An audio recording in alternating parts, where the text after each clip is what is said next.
Hello, everybody, and welcome to Shaman Sister Sessions, episode 134. I'm Michelle Hawk, and I'm here with my shaman sister, Katherine Bird. We are here to do a little check-in with you about aligning with the values of your healer practitioners. Now, Kat and I have recorded episodes, at least a few episodes related to how to choose a practitioner, how to choose a shaman, how to choose a healer mentor before. So those are definitely related. Go back and refer to those through the archives. But here we are checking in about this, particularly in light of disaster election 2.0. And now that a lot of people have been uncovered as Trump supporters and then voted against the best interests of a lot of vulnerable people and populations. So let's do a little check-in about how this is showing up and our best advice to offer to people about selecting the right practitioner who is going to feel like a safe choice for them. Kat, how are you doing? I'm great. I'm on fire. So first and foremost, you have a right to ask a practitioner anything you want. I mean, you can't ask them about their family or, like personal Personal life, details. yeah. You can ask them personal details about their, who they're sleeping with or what their marriage is like or whatever. Like, don't ask those things. But you can ask them about their socio-political, religious values and belief systems, because those might affect your treatment and their advice in the future. And a lot of people go into therapists' office, they go into doctors' offices, they go into different kinds of healing and ceremonial practitioners, and they don't ask a single question that will help that person determine if they're going to remain safe feeling inside of that container. Because remember, your safety is really how you're experiencing it. It's not whether that practitioner is saying, I'm a safe space for. It's if you actually do feel safe. I think that's a really important distinction. And, I've seen that kind of all over the place. And I've even been part of containers where people are just sort of announcing, this is a safe space. And I'm like, that's not actually what makes it a safe space. And so let's kind of talk about that, of people feeling safe. So you, as people who are tuning into this, as you are either perhaps evaluating your current mentor, therapist, coach, healer relationship, if you are working with someone already and you're like, gosh, I want to make sure that this person is actually really aligned with my values and the things that I need support for, or whether you're looking to work with somebody in the future. Safety, that feeling of safety is really created by if their behavior and their actions are consistent and in alignment with what they're saying, with their words, and they're compatible with the needs and state and well-being of your own nervous system and your own sense of security and stability. So that's what we mean when we say like a practitioner being a safe person or someone that you can feel safe with. Now, again, that's going to be different for everybody. So let's just acknowledge that what one person perceives as an aligned and quote safe person, practitioner, therapist, etc., isn't going to be true for everybody else. And that's where that interview process becomes really important. Like Kat was talking about, you have the right, and both Kat and I firmly believe you have the right to ask or to, do a deep dive and see in the presence or communications of your healer, practitioner, therapist, what they have to say. And I actually have an ethics and integrity of practice section on my website that lists those values. So people don't even have to ask. They can just go on my website and see that I stand for the rights and well-being of Black and Brown people and Indigenous people and women and LGBTQIA 2S plus people and vulnerable populations, and how, it's the whole long thing. So as you are looking at this and recognizing inherently the context that somebody comes from is going to affect the filter of the support that they offer you.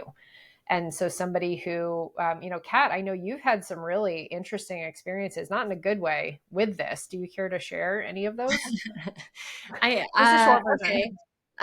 Yeah. All right. So one time I was referred to a couple who were going to do, and they did, an over the phone energy work session.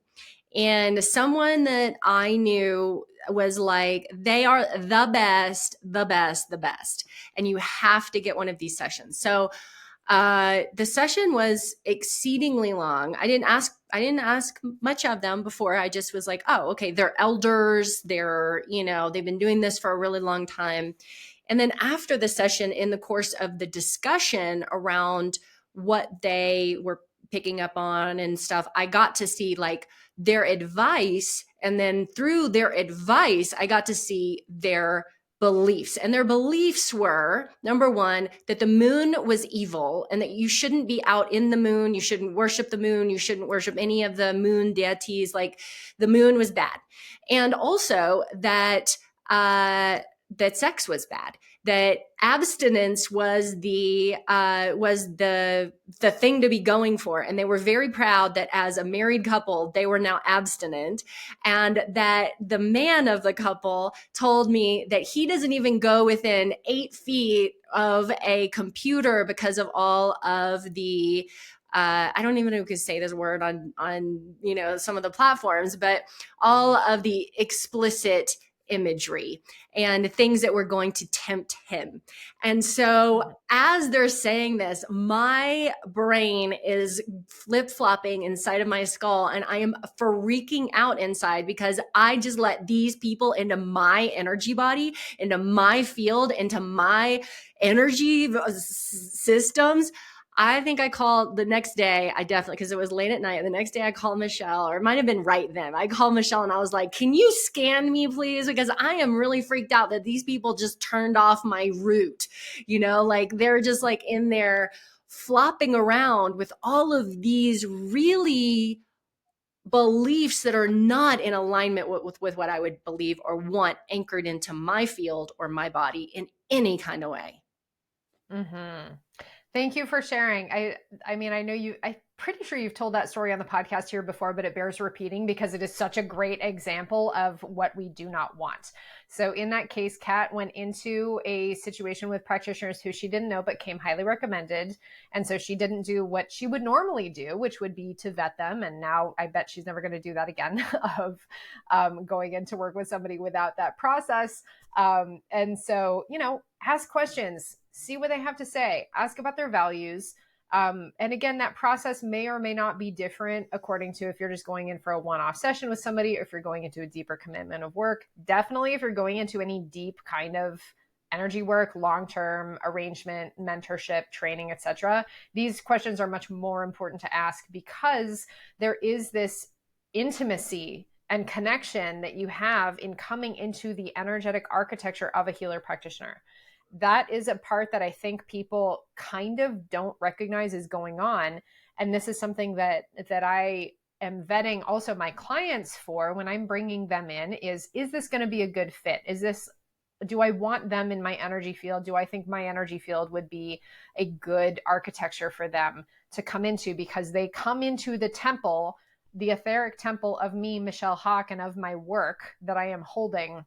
And there is this blueprinting aspect that happens according to the subtle energetic transmission that's part of the mentorship and the training and the healing work.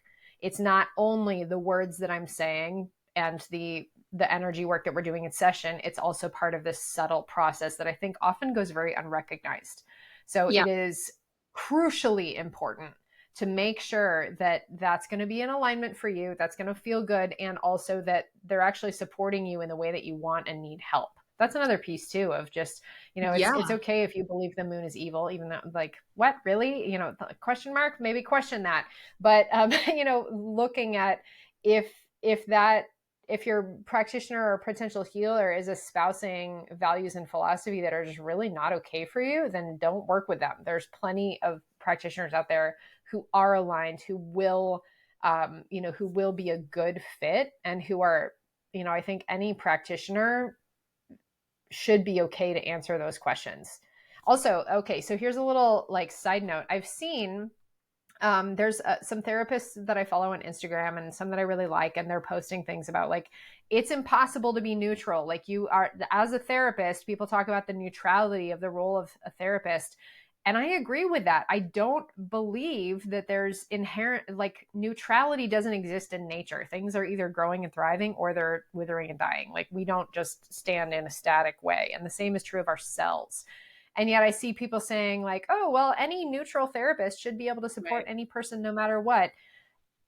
Like, but should they? That's Right. my personal question. Should they? Is that actually ethical? Is that in integrity? Even if someone is coming in with diametrically opposed values, yes, I do believe that, as I can root into compassion and empathy and care and genuine concern for their well-being, but is that the best alignment? Is that best for them? Is, and can I be, how can I be absolutely sure beyond a shadow of a doubt? I can't.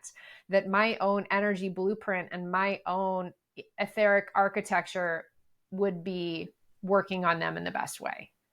Does that make Right. But sense? yes, but a lot of people don't understand and know that therapists in school were trained that that neutrality is possible. They were trained that they could just sit and, and listen to somebody's problems and be beneficial. Right now, there are groups online of therapists, therapists that are trying to figure out and asking for advice as to how to use CBT, cognitive behavioral therapy, to uh, therapize people out of their lived experience because they believe that their client is delusional for being afraid of their health, their safety, their well being, or that for their family or their friends. And if you Yeah. have a practitioner who believes that your concern about your health, well being, and safety is a delusion, that is misaligned. And they're going to try to, quote, fix you or heal you out of that. Right. So Remember, then, it's yeah. kind of like in you know, if you've seen The Handmaid's Tale and you have Aunt Lydia, right? And Aunt Lydia sometimes, like, what an incredible character, because yes, she's horrible and cruel and does really mean things, but also she nurtures these women. She holds them. She treats them like children. She counsels them. She talks to them kindly and sweetly. Mhm. She's not on their side. Yeah. I'm really glad you brought that up, Kat. It's again, I think it's honestly pretty inevitable, because whatever the context or barometer of health and well-being is that that practitioner or therapist holds, is the, quote, standard to which they are going to try to align their clients, because that's what they're holding as healthy and well. Yeah. And again, that's going to be different for everybody. So just keep that in mind. Please, please, please keep that in mind. And again, if you're currently working with someone and you're like, gosh, I need to have this conversation and evaluate if this is the best therapeutic or caregiving relationship for me, then please take, take this to heart and ask some questions. And, if I'll also say, if anybody gets defensive or gets, like, oh, I'm not going to answer that, or that's not relevant to our caregiving relationship, like, that's not a good sign. Like, I think it's okay for people to say that, oh, this is what I stand for. This is what I believe. These are my values that I'm bringing to our work together. And if somebody's not okay to have that conversation with you, I think that's a pretty good red flag right there. So Right. please do take that to heart. And yeah, best wishes for making sure that all of your therapeutic relationships are aligned. And I'm also hearing stories. I hear about, like, people who then discover after the fact that Mhm. their therapists or whatever voted for Trump, or are, anti-trans rights or whatever, and then it is hugely damaging, Yeah. because it's also the betrayal of a relationship that is supposed to be a safe place for that person. Right. So please, like, hold yourselves in a lot of compassion through this process. And again, please do refer back to our other episodes about how to choose a mentor, how to choose a healer, because we have a lot more tips in there about how to have those conversations, what to look for. Yeah. And yeah, And also, there's I will someone there for say you. about the Trump supporting healers and spiritual practitioners, because there are a ton of them. And if you're not super in these communities, you might not realize that. But I have had conversations with Trump supporting spiritual practitioners, therapists, and other kinds of practitioners where they will say things like, I value women's rights. I believe in a woman's right to choose, and I'm voting for Trump. And I believe in medical freedom, and I'm voting for Trump. So it's not, although a lot of people will say it's not okay to ask somebody who they voted for or what their political alliance is, that should be off limits. Just know that knowing someone's values, their values might not actually add up to something. And also, please remember that you are giving this person your money. And so your money is supporting whatever they support. And in this world where money is so important, spend your money wisely and don't give it to people who would throw you down the river, for even if it's for themselves. Personally, for me, I have a really hard time with that, because I am here for the collective and I'm here actually for other people, even more than myself. I'm the kind of person who would probably sacrifice themselves at some point for other people, because I am not here just for my own personal freedom over the freedoms of other people. Fuck that. Well, let's hope we never have to find that out. So, but just in case, just in case, Kat is in our corner, everybody, and I'm Kat here is in her like I don't know what this is. This is my villain era. This is what I like for all of our astrology babes out there. This is what Pluto sitting on your vertex opposing Mars looks like. Is this? So if you haven't had that happen yet, prepare. Kat is in fiery form, and we love it. We're here for it. And so all of you out there, this was a little mini episode here. We've got a whole bunch of other stuff for you to tune into and listen in. But please do, reach out for us if you like what you hear and you're like, yes, that's aligned. Then we have opportunities for you to work with both of us. You can go to katherinebird.com for what Kat has to offer, michellehawk.com for what I'm offering. I'm offering deep dive apprenticeship into the mysteries of alchemy, and then also one-on-one mentorship for energetic mastery and healing.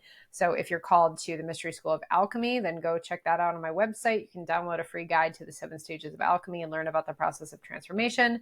And then Kat also has many wonderful things she's offering. I've always got stuff going on. I've got free things. I've got low cost things. I've got medium cost things. I've got come and work with me one-on-one things on my website. And if you have any questions, just reach out. Awesome. Be well, y'all.